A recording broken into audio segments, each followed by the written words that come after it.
Have you ever wondered if you're praying the right way? Often, in the rush of daily life or our spiritual routine, we can make mistakes when praying, even without realizing it. These mistakes may seem small, but they have a deep impact on our connection with God. In today's video, we will explore the two biggest mistakes people make when praying and, more importantly, how to correct them. I'll show you how to avoid these pitfalls and turn your prayers into a true channel of communion with God. If you want to strengthen your faith and learn to pray effectively, stay with me until the end of this video. And don't forget to subscribe to the channel, activate the bell, and leave a like to help this content reach more people. Let's dive into this important topic together. Prayer is not just a religious ritual, it is the heart of the Christian life. It's the way we communicate directly with God, express our needs, thank Him for His blessings, and seek guidance amidst life's struggles. But are we truly understanding the depth of this act? For many, prayer has become something automatic, done more out of obligation than devotion. Imagine if you had a friend you only spoke to mechanically, without emotion or sincerity in your words. That friendship wouldn't be deep, right? The same happens with God. He desires an intimate relationship with us, and prayer is the way to build that intimacy. However, for that connection to be real, we need to identify and eliminate practices that distance us from this goal.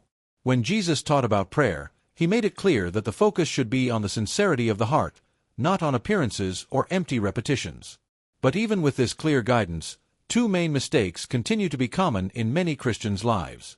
Let's analyze them in depth and understand how to correct them so that our prayers can be transformed. Mistake 1. Turning prayer into a performance to impress others. The first mistake is a warning that Jesus directly gave to His disciples, using prayer as a form of self-promotion.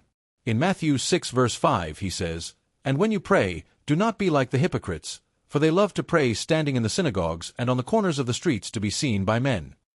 In that time, it was common for some people to pray publicly just to show their spirituality to others. Today, we might not see it in the same way, but the concept is still present.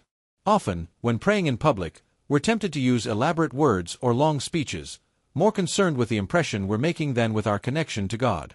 This can happen in church services, prayer meetings, or even small groups. But why is this so dangerous? Because it shifts the focus of the prayer. Instead of directing our attention to God, we're seeking human approval. God, however, is not impressed by beautiful words or grand gestures. He seeks a genuine heart, one that worships Him in spirit and in truth. A practical way to avoid this mistake is always to remember that prayer is not a performance for the people around us. Even in public prayer moments, we should be aware that we're speaking to God and not trying to impress an audience. Cultivate humility and sincerity in every word you direct to Him. Mistake 2. Reducing prayer to a mechanical, empty repetition. The second mistake, perhaps even more common, is praying automatically, as if we were reciting a memorized text without reflecting on what we're saying. Jesus also spoke about this in Matthew 6 verse 7, "And when you pray, do not use vain repetitions, as the heathen do, for they think that they will be heard for their many words." This mistake can manifest in various ways. For example, in prayers before meals, it's easy to fall into the habit of saying the same words without truly thinking about their meaning. Or in evening prayers, when we're tired, we might end up reciting ready-made phrases just to fulfill an obligation. When we pray mechanically, we miss the opportunity to truly open our hearts to God. He doesn't want to hear repeated words without emotion. He wants to hear the truth that resides in us, even if it's expressed in a simple, unpretentious way. One way to avoid this mistake is to take a moment to reflect before praying. Think about what you want to say, the blessings you want to thank God for, and the challenges you need to surrender to Him.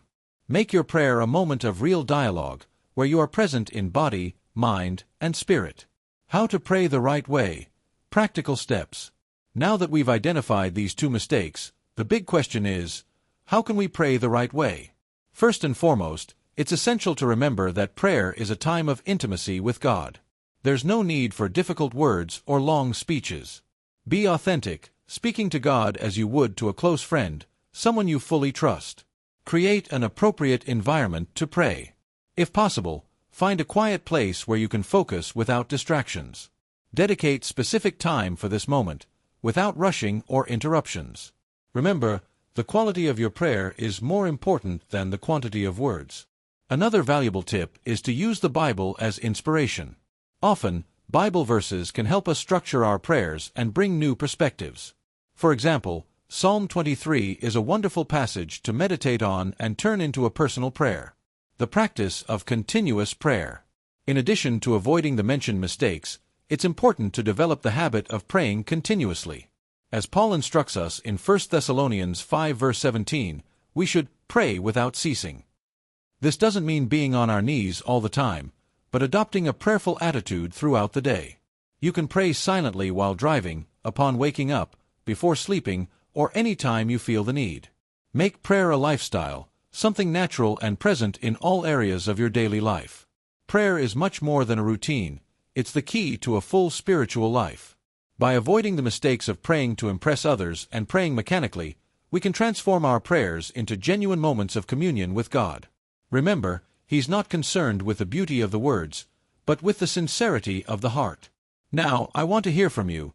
Which of these mistakes have you noticed in your prayers?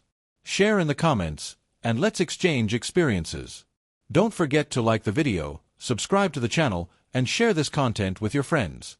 Let's learn together to pray the right way and strengthen our spiritual walk.